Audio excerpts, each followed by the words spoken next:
북미가 이렇게 철통보안 속의 실무 접촉을 이어가고 있는 가운데 트럼프 대통령이 협상 의지를 거듭 밝혔습니다. 미 현지 언론에선 비핵화 상응 조치로 수출 제재를 유예해주는 방안이 제시될 수 있다는 보도도 나오고 있습니다.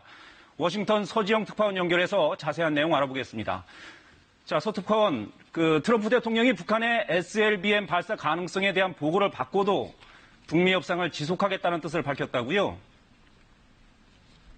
네, 당시 브리핑에 참석했던 2명의 당국자를 인용해 미국의 유력 주간지인 타임이 보도한 내용인데요.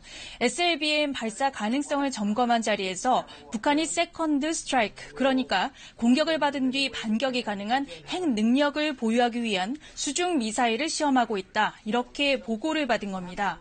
하지만 트럼프 대통령은 북미 실무 협상을 앞둔 상황에서 비핵화 협상을 탈선시켜서는 안 된다는 결정을 내렸다고 타임은 전했습니다.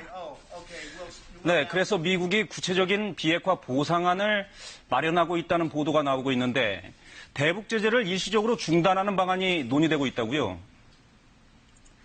네, 미 언론 매체를 통해 보도된 미국의 협상안은 이렇습니다. 북한이 영변 핵시설을 폐쇄하고 고농축 우라늄 생산 중단에 합의하면 상응 조치로 섬유와 석탄 수출 제재를 3년간 유예하는 건데요.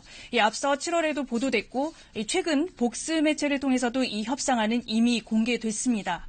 다만 차이점은 7월에는 미국 정부가 강하게 부인했지만 지금은 아무 반응을 내놓지 않고 있다는 것입니다. 이로 미뤄볼 때 큰 틀에서 비핵화 진전이 가능하다면 미국이 비핵화 상응 조치 가운데 하나로 이 같은 협상안을 제시할 수도 있습니다. 네, 정리하자면 북한이 SLBM을 발사했지만 지금 상황에서 보면 그래도 협상은 이어질 것이다, 이렇게 볼 수 있을까요? 네, 현재 우크라이나 대통령에게 민주당 유력 후보에 대한 조사를 압박했다는 의혹으로 민주당이 탄핵을 추진하고 있죠. 트럼프 대통령은 이를 마녀 사냥이라고 비난하며 외교 성과를 통한 정면 돌파 의지를 분명하게 밝혔습니다.